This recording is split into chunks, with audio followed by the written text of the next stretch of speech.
Hello everyone. आज हम एक छोटा सा टॉपिक पढ़ेंगे जिसमें हम पढ़ेंगे पहले डिफरेंशिएशन क्या होता है, फिर हम थोड़ा सा पढ़ेंगे पैटर्न फॉर्मेशन कैसे होता है, मॉर्फोजेनेसिस क्या है। This all are being part of what is called organogenesis के एक पर्टिकुलर ऑर्गन बनता कैसे है।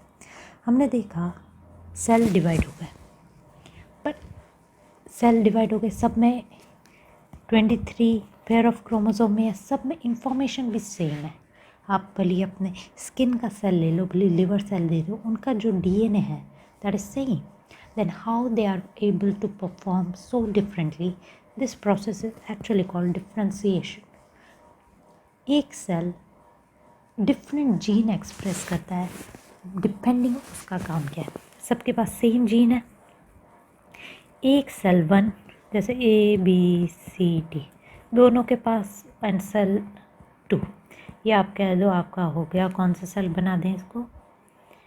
एपिथेलियल सेल, आपके स्किन का सेल हो गया epithelial skin cell, and this is the liver cell. ये gene A B C D सबके सब डीएनए पे प्रेजेंट है, दोनों के पास सेम टाइप ऑफ जीन है। हाउएवर एपिथेलियल में ए एंड सी एक्सप्रेस हो रहा है, एंड लिवर सेल में बी एंड डी एक्सप्रेस हो रहा है। Even though all the cell contain the same genetic information, however differential expression of the gene determine what work they are going to do depend upon their fate. इसमें से कुछ gene होते हैं जिनको हम हाउस कीपिंग जीन कहते हैं, they are expressed all the time, जो हमेशा एक्सप्रेस होते रहते हैं ऑल द टाइम, उनको हाउस कीपिंग जीन कहते हैं। जो एक सेल के जैसे मेटाबॉलिज्म के हो गए, जो सेल को अपनी खुद की रिक्वायरमेंट के लिए चाहिए होते हैं। दूसरे होते हैं स्पेसिफिक जीन, स्पेसिफिक जीन जो पर्टिकुलर काम के लिए होते हैं। जैसे अब लिवर हो गया तो उसके अपने जीन हो गए, एपिथेलियल सेल हो गए तो उनके स्पेसिफिक जीन होते हैं जो उनका रोल डिटरमाइन करते हैं, वो जीन हो गए। ये कैसे होता है? जो उनका पर्टिकुलर फंक्शन, कुछ होते हैं जीन्स जो जिनको हम कह देते हैं operon.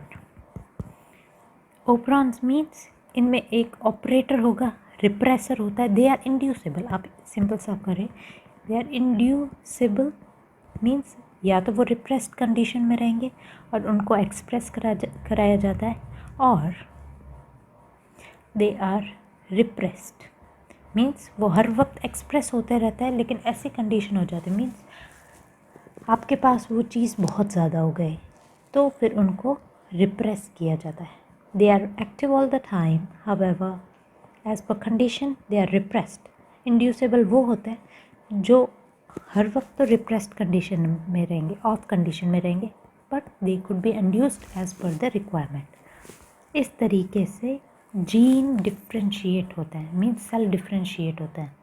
Differential expression of gene is called differentiation that determine their fate, their role. इसको हमने कह दिया डिफ्रेंशिएशन के बाद में क्या होता है कि हमने कह दिया कि ये सेल बनेगा लिवर सेल। ये सारे सेल हो गए, इनका फ्यूचर क्या है कि ये बनाएंगे लिवर। पर ये सेल आपको लग रहा है लिवर जैसे दिख रहा है? No, they have to form a structure. उनको लिवर जैसा एक ऑर्गन बनाना पड़ेगा। This is called pattern formation. After the cell are differentiated, the cells are rearrange. ये ऐसे अरेंज कर दिए, मैं बड़े सेल से बना रही हूँ अभी। Cells are rearrange so in a particular place, एक पर्टिकुलर जगह पे। लिवर अब हर जगह तो होगा नहीं, उसके पर्टिकुलर पोजीशन है वहाँ पे, and in a particular shape they form a particular structure at a particular place. इसको हम कहते हैं पैटर्न फॉर्मेशन। डिफ्रेंशिएशन बताता है वो क्या करना है उन्हें। पैटर्न फॉर्मेशन क्यों बनाता है स्ट्रक्चर को। अब पैटर्न फॉर्मेशन में सबसे बड़ा रोल किसका होता है? मॉर्फोजेन का। पैटर्न फॉर्मेशन एक तरीके से ऑर्गेनोजेनेसिस ही हो गया आपका। ऑर्गेनोजेनेसिस कैसे? एक पर्टिकुलर ऑर्गन बन रहा है। मॉर्फोजेंस क्या करते हैं, या मॉर्फोजेनेसिस का भी मतलब ये हो गया कुछ बनाना। बनाता कौन है? मॉर्फोजन। मॉर्फोजन क्या हो गया? They are biomolecules whose concentration determines कि कौन सा स्ट्रक्चर बनने वाला है। मॉर्फोजन्स अपनी कंसंट्रेशन के बेसिस पे कि वहाँ पे मॉर्फोजन की कंसंट्रेशन ज़्यादा है या कम है, इसके बेसिस पे स्ट्रक्चर बनता है। दे आर बायोमोलिक्यूल्स जो स्ट्रक्चर बनाते हैं। They determine the fate of the cell on basis of the concentration.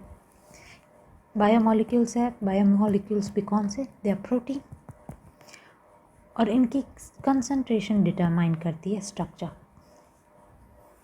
इनके एग्जाम्पल देखते हैं। जैसे हम जब फ्रॉग डेवलपमेंट पढ़ रहे थे तब मैंने बताया था रेटिनोइक एसिड के बारे में। रेटिनोइक एसिड, फिर सोनिक हेजॉग, बिस्कॉइड, नैनोस, कॉर्डल, हंचबैक, ये कई टाइप के आपको मॉर्फोजेंस मिल जाएंगे जो अलग अलग स्ट्रक्चर बनाते हैं। उनका कंसंट्रेशन डिटरमाइन करता है कि वहाँ पे कौन सा स्ट्रक्चर बनेगा। जैसे हमने लिम्फ का देखा था, रेटिनोइक एसिड डिटरमाइन करता है कि कौन सा क्या स्ट्रक्चर बनेगा। बिस्कॉइड, नैनोस ड्रोसोफिला में डिटरमाइन करते हैं कि एंटीरियर पोस्टीरियर पार्ट कौन सा रहेगा। Caudal, hunchback. अब एक एग्जांपल लेते हैं हम ड्रोसोफिला के लेग का। ये ड्रोसोफिला का लेग हो गया। आर्थ्रोपोड्स होते हैं, जॉइंटेड लेग हो गए। ये प्रॉक्सिमल पार्ट है, यहाँ से बॉडी आती है। Proximal, middle part, this is distal part and these are the claws. यहाँ पे हमारा हो गया मॉर्फोजन। उसकी कंसंट्रेशन कुछ ऐसी है। मॉर्फोजन कौन करेगा सिक्रेट? मॉर्फोजन सिक्रेटिंग सेल हो गया यहाँ पे कोई। और इस मॉर्फोजन की कंसंट्रेशन हमने कहा इस पार्ट के जो सेल थे उनमें ज़्यादा थी। These morphogen acts as a transcription factor. तो ये किस जीन को एक्टिवेट करते हैं? उन जीन को एक्टिवेट करेंगे जो प्रॉक्सिमल पार्ट बनेगा। जैसे जैसे डिस्टेंस बढ़ रही है हमें दिख रहा है कंसंट्रेशन कम हो रही है, तो मीडियम कंसंट्रेशन होती है, वहाँ पे कौन से जीन एक्सप्रेस होंगे? जो मिडिल पार्ट बनाते हो। बहुत कम वाले डिस्टल, और बिल्कुल टिप वाले क्या बना रहे हैं? क्लॉ। तो इस तरीके से मॉर्फोजन के ग्रेडियंट के अकॉर्डिंग डिफरेंट स्ट्रक्चर बनता है। मॉर्फोजन क्या कर रहा है? ये सिग्नल दे रहा है इधर सेल को, means the cells are getting signal from outside and then they are expressing protein which in turn determines the structure। तो ये किस टाइप की सिग्नलिंग हो गई? मैंने दो सिग्नलिंग आपको बताई थी। एक तो ऑटो सिग्नलिंग कि खुद को ही एक्टिवेट कर रहे हैं, और दूसरी बताई थी कंडीशनल स्पेसिफिकेशन, कंडीशनल सिग्नलिंग, जिसमें आपको एक्सटर्नल स्टिमुलस मिलता है। तो यहाँ पे कौन सी सिग्नलिंग है? कंडीशनल, सिग्नल बाहर से मिल रहा है। ये हेजॉग, सोनिक आप देखो, ये तो हमने कह दिया था हेजॉग, सोनिक आपके वर्टिब्रेट में लिम्ब्स और डिजिट्स फॉर्मेशन, इसमें कि जहाँ पे कंसंट्रेशन ज़्यादा हुई वहाँ पे आपका थंब बन गया, जहाँ पे कम हुई वहाँ पे दूसरा जीन बन गया। तो बस आज के लिए इतना ही। आपने देखा मॉर्फोजेंस कौन होता है, पैटर्न फॉर्मेशन का मतलब क्या है, और डिफ्रेंसिएशन कैसे होता है। इसके साथ आज का टॉपिक ख़त्म करते हैं। Thank you.